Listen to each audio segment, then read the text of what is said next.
Muy buenas tardes. Muchísimas gracias al comité organizador por haberme invitado, en especial a la doctora Ana Nucete. Un gran placer estar aquí honrando la memoria del doctor Adrianza, quien fue pues maestro de muchísimas generaciones, incluyéndome como pregrado, y que bueno, hoy tratamos de honrar en este momento para todos especial.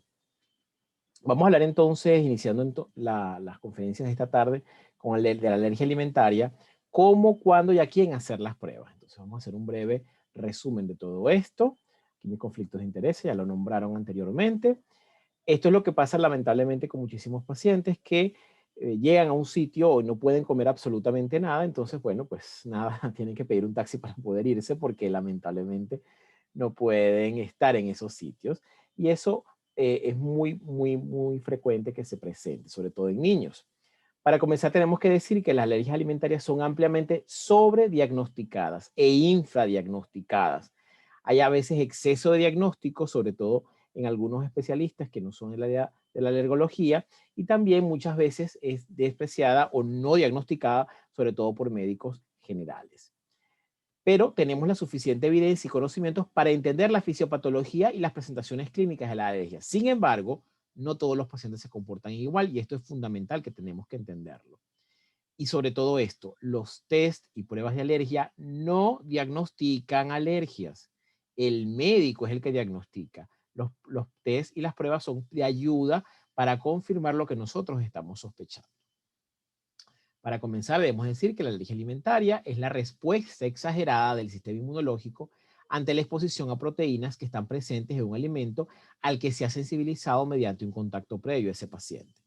El encuentro del alergeno y la IgE desencadenan entonces esta reacción alérgica y este contacto puede ser por inhalación, cutáneo, obviamente por ingestión, y la reacción es importantísimo que debe ser reproducible para considerarse alergia. Si no es reproducible, realmente no es una alergia. Entonces, frente a un alergeno, lo normal, lo que ocurre o lo que debería ocurrir es que haya un estado tolerogénico con presencia de linfocitos T reguladores, esa respuesta reguladora que producen IgG4, que es lo que nos da la tolerancia frente a este alergeno. En un estado no tolerogénico, en los pacientes alérgicos, hay una respuesta, una sensibilidad hacia la respuesta tipo TH2 con la sensibilidad alérgica por la producción de IgE que nos va entonces a dar como respuesta la alergia. Entonces, en la alergia alimentaria los síntomas se presentan aún en contacto con una cantidad pequeña de alimentos, esto es importante recalcarlo, y se puede poner en riesgo la vida, por lo que hay que ser altamente cuidadoso para evitar los alimentos a los que el paciente está sensibilizado. Las alergias se manifiestan en cualquier edad, pero son más frecuentes en la niñez. Y pueden existir sensibilizaciones cruzadas, lo que significa que siendo alérgico a un alimento, se puede manifestar una reacción a otro alimento que contenga una proteína similar. Los alérgenos más frecuentes en nuestro medio siguen siendo los ambientales. El 80% de los pacientes son alérgicos a cosas ambientales y eso es importantísimo que lo tengamos claro. Fíjense cómo este estudio que fue realizado en dos ciudades, Caracas y San Fernando de Apure, buscando pues medios, digamos, más rurales y medios urbanos, no vimos diferencia significativamente estadística entre pacientes de ambos medios y los alergenos ambientales, básicamente los ácaros, son los más importantes. Por allá bien lejito vemos entonces como mariscos, pescados azules, naranja, avena y cacao tenían una frecuencia mucho menor. Este estudio que nosotros hicimos en el Hospital Vargas, nosotros vimos ya específicamente con alergia alimentaria, vimos que el 43% de los pacientes tenían reacción, era básicamente a los mariscos, muy probablemente relacionado también con estas reacciones cruzadas de las que hablamos anteriormente, pero también aquí sí vimos la leche con un 8%, luego la carne de pollo, harina de arroz, pescado azul, y fíjense que el gluten y la leche, que es lo que es reportado a nivel internacional como más frecuente, perdón, el gluten y el trigo, no tan frecuente en nuestro medio, por lo menos en el estudio que nosotros hicimos, que fue alrededor de 250 pacientes. Para definir términos y entrar en materia, tenemos que definir nuevamente alergia, que es la respuesta inmunológica mediada por IgE a un alergeno que resulta en síntomas reproducibles con cada exposición. Esto también lo conocemos como hipersensibilidad mediada por IgE. Recuerden que hay 4 tipos de hipersensibilidad. En este caso estamos hablando de la hipersensibilidad tipo 1. La intolerancia es una respuesta inmunológica no IgE a una sustancia que causa síntomas gastrointestinales con la exposición. Entonces aquí hay una amplia variedad de cosas que podemos llamar intolerancia, y los gastroenterólogos pues saben un poquito mejor de esto, así como los nutriólogos, pero no es una respuesta mediada por IgE, por lo tanto no es una alergia. Ahora, la sensibilidad, realmente no hay una definición consensuada, pero se sabe que no hay una respuesta inmunológica clínicamente relevante. Frecuentemente se aplica a una variedad de síntomas, pero no hay evidencias de laboratorio. Básicamente hay una detección de IgE específica, que puede ser a través del PRIC o a la IgE específica de laboratorio, en valores muy bajos y que no tienen características clínicas. Cuando nosotros interrogamos al paciente, puede tener 50 cosas positivas, pero si no hay clínica y está en valores bajos, pues no es importante y no es destacable. Bien, entonces, resumiendo, la sensibilización no significa alergia. Muy bien. Entonces, ¿cómo clasificamos la alergia alimentaria? La tenemos básicamente, entonces, en la IgE mediada, la que es mediada por IgE, en la que está la inmediata, entrarían ahí la anafilaxia urticaria, angioedema, el síndrome de alergia oral, la rinoconjuntivitis, y la no IgE, que sería tardía, la dermatitis por contacto, la enterocolitis, la proctitis, enteropatía y el reflujo gastroesofágico. Y hay una que está mezclada un poco las ambas cosas, tanto IgE como no IgE, en la que entraría la dermatitis atópica, el asma, la esofagitis eosinofílica, la gastritis y la gastroenteritis eosinofílica. Entonces, vemos cómo realmente esa división clásica de IgE y no IgE no es tan válida, porque hay muchas patologías en las que hay mezcla de ambos elementos. Muy importante que la alergia a la leche de vaca, tanto IgE como no IgE, es a la proteína y no a la lactosa. Ahora, ¿cómo hacemos el diagnóstico para entrar entonces en lo que nos interesa hablar en esta conferencia? Básicamente tenemos que ver que la prueba de alergia ideal es aquella que es no invasiva, que esté ampliamente disponible y tenga un fácil uso e interpretación, que sea fidedigna, que tenga, es decir, que tenga valores predictivos positivos y bajos falsos positivos, y que sea relevante desde el punto de vista clínica, que nos pueda permitir predecir la dosis límite a la que el paciente puede tolerar ese alimento y la severidad de la reacción. Lamentablemente las pruebas de alergia existentes hoy en día pues no cumplen con estos parámetros. Fíjense que no invasiva pues no hay ninguna, la mayoría son invasivas, las pruebas PRIC, las pruebas de sangre, pues todo es con elementos invasivos. Ampliamente disponible, no, realmente están disponibles en ciudades grandes, en laboratorios grandes, pero no en todos los laboratorios y no en todas las ciudades. Fácil uso e interpretación, bueno, es relativo porque hay que tener cierto entrenamiento para poder interpretar las pruebas de manera apropiada. Fidedigna, tampoco. Las pruebas actuales tienen bajos valores predictivos, altos valores predictivos muy bajos y altos falsos positivos, lamentablemente. Y la relevancia clínica, lamentablemente las pruebas actuales no son capaces de predecir las dosis límites a los que el paciente puede tener pues una reacción, y la severidad, bueno, puede ser evaluable de acuerdo a la experiencia y la experticia del médico que esté interpretando el resultado. Entonces, lo importante es que antes de pedir una prueba, hay que pensar, primero, ¿la debo pedir? Para eso hay que ver si tengo el conocimiento y experiencia para interpretar apropiadamente los resultados. Eso es fundamental. Si usted tiene el conocimiento y la experiencia para interpretarlo, entonces pídalo, adelante. Si no lo tiene, es preferible que refiera al especialista adecuado antes de empezar a pedir pruebas y hacer gastar dinero al paciente y tiempo también del paciente. Ahora, si usted decide que sí, que tiene el conocimiento y la experticia para interpretarlo, perfecto. Ahora, pregúntese si los resultados le van a ayudar a determinar un diagnóstico o un manejo adecuado. Si es así, haga la prueba. Si no le va a cambiar ni el tratamiento ni el diagnóstico, entonces no tiene sentido. Hay pacientes que llegan desde que entran al consultorio y nos dicen, yo soy alérgico al durazno, porque cada vez que como durazno tengo reacción. ¿Para qué vamos a hacer una prueba? Para comprobar lo que ya sabemos, realmente eso no tiene mucho sentido. Entonces, hay que ver ciertamente si vamos o no a hacer la prueba. Eso es lo más importante. Por supuesto, la historia clínica, no nos cansamos de decirlo, es fundamental. Hay que ver el paciente de manera integral. Hay que ver la clínica que tiene ese paciente, la duración de los síntomas, cuándo aparecen, cómo aparecen, bajo qué condiciones aparecen y sobre todo los concomitantes, con qué otras cosas se relaciona. Eso nos va a ayudar a definir, por supuesto, si de verdad estamos ante una alergia alimentaria o es otra cosa. Los síntomas, por supuesto, pueden ser cutáneos. urticaria, bones en la zona de contacto con o sin angioedema, y muy importante que pueden ser incluso contacto por haber una persona que tocó un alimento o comió un alimento y luego toca a ese paciente, pues puede, sobre todo con besos y cosas de este tipo, puede hacer reacciones locales cutáneas. Los síntomas gastrointestinales son importantísimos, por supuesto, lo que nos va a definir la alergia alimentaria, náuseas, dolor abdominal, vómitos, diarrea, y el síndrome de alergia oral es una cosa bien descrita, sobre todo en nuestro país, porque los primeros estudios o las primeras descripciones se hicieron justamente en nuestro país, gracias a los esfuerzos del doctor Mario Sánchez y su equipo, en el que es un síndrome cuando el paciente toca algo que le produce alergia, sobre todo cuestiones más ambientales, las toca con la boca, hace una alergia local a nivel de los labios, la lengua, el paladar, pero que suele ser transitoria.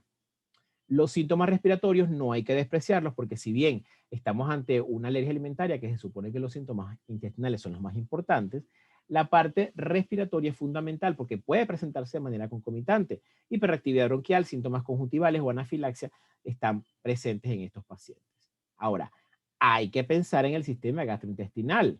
¿Por qué? Porque la alergia alimentaria puede inducir enterocolitis. La alergia puede inducir proctocolitis alérgica, al igual que la enteropatía. Entonces hay que pensar en estas condiciones que puede haber una alergia alimentaria. Pero también, si yo estoy viendo síntomas que me recuerdan una alergia alimentaria, tengo que pensar y descartar la enfermedad celíaca. Obviamente, para eso tengo la historia clínica. La esofagitis eosinofílica existe, no es tan infrecuente como creemos y eso hay que pensarlo. Y por supuesto, la alergia a la proteína de leche de vaca normalmente induce, hay un error allí, anemia ferropriva. Entonces tenemos que pensarlo cuando tengamos una anemia y eso, o pensar si estamos pensando en alergia a la leche de vaca, si el paciente no tiene anemia, hay que pensarlo. ¿Qué tenemos entonces en la actualidad? Por supuesto, la historia clínica, pero dentro de esto metemos las pruebas clínicas que hacemos entonces dentro del consultorio. Ahí están las pruebas de reto, el prick test o el prick to prick. Imágenes y laboratorio. Vamos a ir desglosando cada uno de ellos. La prueba de reto, que es el gold estándar, o sea, para nosotros definir como alergólogo una alergia alimentaria, tiene que haber una prueba de reto como el gold estándar. Sin embargo, no es lo que hacemos de manera regular. ¿Por qué es importante? Porque ya sí define las dosis límites. Es fundamental porque ahí decimos cuándo un paciente hasta dónde puede tolerar un alimento o no. Nos define severidad porque podemos ver si el paciente es una alergia moderada o severa y podemos clasificar incluso si es IgE o no IgE. Ahora, ¿cuál es el problema? Aquí vemos que lamentablemente consume mucho tiempo, requiere experiencia, el médico que la haga tiene que tener experiencia en esto, requiere una sala de emergencia y por lo menos un acceso a la unidad de terapia intensiva por las complicaciones que pueda haber y por supuesto el riesgo alto de reacciones graves nos hace limitante. Esta prueba de reto no se hace de rutina a menos que de verdad hayan dudas razonables que no sean resueltas por otros medios. Entonces, esto es algo que tenemos muy eventual y, por supuesto, realizado por el especialista. Ahora, las pruebas PRIC detectan la presencia de la IgE específica unido a los mastocitos cutáneos. La respuesta normalmente la vemos en 15 minutos. Es un examen realmente muy poco riesgoso, ¿ok? Tiene un alto valor predictivo negativo, lo cual es muy bueno, pero un bajo valor predictivo positivo. ¿Por qué? Porque es dependiente de la interpretación que le dé el médico. Entonces, por supuesto, requiere una experticia para poder identificar lo que es de verdad positivo en ese paciente. Entonces, es fundamental que esta prueba sea realizada por un especialista en el área. Volvemos a los diagnósticos, a nuestra tablita de diagnósticos, y vemos a ver las imágenes. Fíjense. Rayos X para alergia alimentaria no sirve. ¿Okay? O sea, nos pueden dar algunas imágenes, algunas cosas sugerentes, pero no sirve. Igual que el ecosonograma, tampoco sirve. La endoscopia, aquí le ponemos el signo de exclamación, o sea, de precaución. ¿Por qué? Porque si la hace un endoscopista, un gastroenterólogo que esté bien entrenado y con bastante experticia, pudiera tener signos que nos sospechen o nos hagan sospechar, por supuesto, la alergia alimentaria. Entonces, aquí, por supuesto, dependemos de la experticia del gastroenterólogo. Y eso va unido, por supuesto, con la anatomía patológica y también le ponemos el signo de exclamación porque hay que pensar que tiene que tener experticia. Lamentablemente, la mayoría de los reportes lo que dicen es sospecha, porque no puedes hacer un diagnóstico definitivamente de alergia alimentaria solo con la anatomía patológica. A nivel hematológico, el contagio de eosinófilos realmente no tiene tanta utilidad porque sabemos que por los parásitos pueden estar aumentados y también hay que ver entonces si es alergia respiratoria. Muchas veces estas patologías están concomitantes. Los niveles de IgE total presentes en el 40% de los casos, pero recuerden que estamos midiendo IgE sérica, la que está suelta, la que está soluble, no la que estaría en los mastocitos, que es la que de verdad nos está dando el problema, entonces eso es muchas veces es complicado. Las IgE específicas, vamos a hablar un poquito de ellas, pues tienen sus bemoles, hay que saberlas interpretar, perdón, y el diagnóstico molecular, que digamos que es lo más novedoso, vamos a hablar también un poquito de ellos. En cuanto a las IgG específicas, hay muchísima controversia con respecto a ellas, porque hay muchos estudios que dicen que no son útiles, otros que dicen que sí. Pues bueno, mira, eso es algo que cada quien tiene que determinar. Por ahora, la evidencia dice que pueden ser útiles en algunos casos, pero todavía no hay evidencia suficiente. Yo la utilizo, pero eso es algo pues cuestionable y en los congresos de alergología siempre volvemos a este mismo cuento de que sí, que no, que sí, que no, pero bueno, ya creo que ya es una cuestión de interpretación.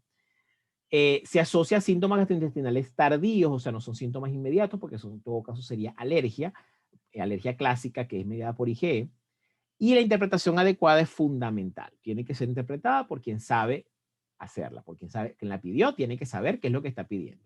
Los valores considerados significativos son aquellos que marcan como clase 3, es decir, más de 120 unidades por ml. Y esto es fundamental que lo entendemos, porque van a salir muchísimas cosas, porque la IgG se hace positiva cuando tenemos sensibilidad a cualquier cosa, ¿ok? O algo que comemos de manera repetitiva nos va a dar IgG específica. Entonces tenemos que ver qué es lo que está por encima de clase 3 para considerar eso significativamente positivo para el paciente. Pero por supuesto la correlación clínica es mandatoria, ¿ok?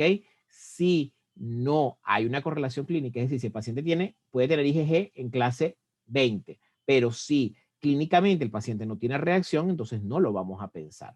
Por supuesto, hay que realizarla cuando hay una clínica tardía, cuando la clínica no es reproducible, por entonces no podemos pensar en alergia, cuando depende de la dosis, o sea, no es que a veces sí, a veces no, cuando como mucho es que me da la reacción, o ante la negatividad de otras pruebas. Entonces allí es que nos vamos a guiar para hacer esta prueba. Aquí les tengo un reporte, fíjense cómo este paciente le salió IgG en leche de vaca, se le hizo leche de vaca, huevo y mezcla de cítrico, y ok, todo salió con un número, pero realmente, ¿a quién vamos a tomar en cuenta? Lo que está por encima de clase 3, en este caso para este paciente, es básicamente leche de vaca. Ahora, la IgE específica básicamente mide los niveles de IgE específica para alimentos o alergenos inhalantes a través del suero. Es una prueba que es ampliamente distribuida con paneles comerciales variables en calidad, pero en general, pues la mayoría son apropiados y está pues ampliamente distribuidos. Por ahí no tenemos un check, pero la interpretación adecuada sigue siendo fundamental. ¿Qué vamos a considerar positivo? Los valores por encima de 3,5 kilounidades por litro.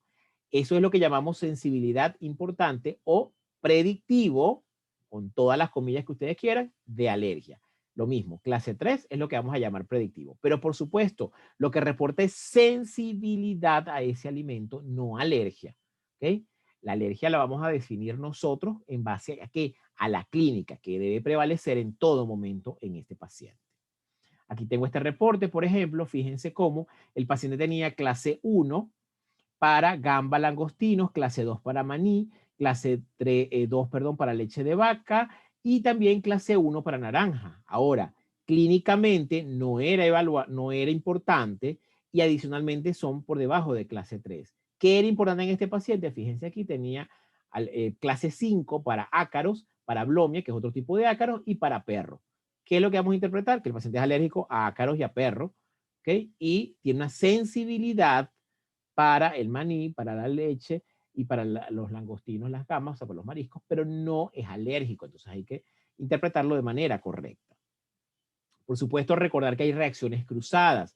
Hay muchísimos alimentos que por el punto de vista de los epítopes, es decir, de las moléculas que producen la alergia, van a tener una reacción cruzada. Entonces así vemos como, por ejemplo, aquí vemos los que tienen reacciones clínicas de verdad y los que a nivel de pruebas son frecuentes. Por ejemplo, vemos aquí el pescado y los mariscos, reacciones clínicas realmente no hay, muy pocas, pero el pescado con otros tipos de pescados, o sea, los pescados azules con los pescados blancos, a nivel de laboratorio sí hay una reacción importante y también a nivel de reacción clínica. ¿ok? Por ejemplo, vemos aquí que el maní y la soya normalmente no hay reacciones clínicas importantes de reacciones cruzadas, pero a nivel de laboratorio sí se consiguen bien importantes, pero eso no significa que clínicamente sea traducido. Al igual que la leche de vaca y otros tipos de leche que no son de vaca, nuevamente, tanto clínico como a nivel de laboratorio, hay reacciones cruzadas importantes. Pero también es importantísimo las reacciones cruzadas entre alimentos, entre aeroalergenos y entre alimentos. Lo más común, lo más frecuente, es los ácaros del polvo y las cucarachas, que tienen una reacción cruzada bien importante con los mariscos. Por eso es que muchas veces esos reportes de reacción alérgica a los mariscos que vemos que son los más frecuentes, la mayoría de ellos son por reacción cruzada con ácaros, que es realmente el alergeno más frecuente. Aquí, por ejemplo, el polen de algunos árboles con el maní, con las frutas y con la soya, el polen de la grama con el trigo y el polen de algunos árboles con las nueces. Ahora, la alergia molecular, que es lo más novedoso, es un diagnóstico basado en componentes. Básicamente, se van a medir las moléculas alergénicas específicas, es decir, los epítopes. Actualmente su uso está en incremento porque disponemos comercialmente de más de 130 moléculas alergénicas o alergenos recombinantes. Y la evidencia clínica de laboratorio abre nuevos caminos, tanto el diagnóstico como la terapéutica de las enfermedades alérgicas con este diagnóstico. Fíjense que tenemos aquí un ejemplo, el maní tiene estas moléculas o epítopes presentes, el ARA-H 1, 2, 3, 9, ARA-8, profilina, pero si nosotros conseguimos un paciente que nos reporta positivo ARA-H 1, 2, 3 o 9, vamos a considerar que es un paciente que tiene riesgo alto de tener una reacción grave. Pero si lo reportan ARA-8, lo podemos decir que es un riesgo bajo y no tenemos que tener tanto cuidado. Y así para los diferentes elementos alimentarios que estamos viendo en la tabla. Entonces, ¿qué tiene esta técnica, digamos que de importante? Que es capaz de predecir el riesgo de reacciones graves en muchos pacientes. Sin embargo, y está indicado en pacientes polisensibilizados y con reacciones graves, es decir, no es para todo el mundo. Primero, porque es muy costosa y segundo, porque da demasiada información que muchas veces nos va a confundir. Entonces, solamente lo vamos a hacer en pacientes que estén polisensibilizados o reacciones graves. Aquí les traigo un ejemplo de este paciente que tenía positivo clase 4 para soya, piña y maní. Y fíjense cómo en este caso, por ejemplo, tenía ARA 6 y 7, que son de bajo riesgo. Entonces, a este paciente le digo, mira, tienes que tener cuidado con el maní, pero no te va a dar una anafilaxia, no te vas a morir por eso. Y así yo puedo predecir cuál es la gravedad de ese paciente. Por último, las nuevas pruebas, esto es algo muy novedoso, son las test de activación de macrófagos. Tenemos unos años estudiando, todavía comercialmente no está disponible, pero es lo que viene para futuro. ¿Por qué? Porque nosotros colocamos directamente el alergeno junto a un macrófago que nos va a dar una respuesta. Entonces ahí vamos a ver severidad, porque si la respuesta es muy abundante, pues obviamente es más severo. Nos va a dar también un poquito la cantidad de qué tanto puede ser sensible el paciente, ante qué tanta cantidad, y por supuesto nos puede hablar también del riesgo. Entonces, es una prueba muy novedosa que probablemente nos va a cambiar un poquito los diagnósticos, pero cuando la tengamos disponible, quizás dentro de un par de años.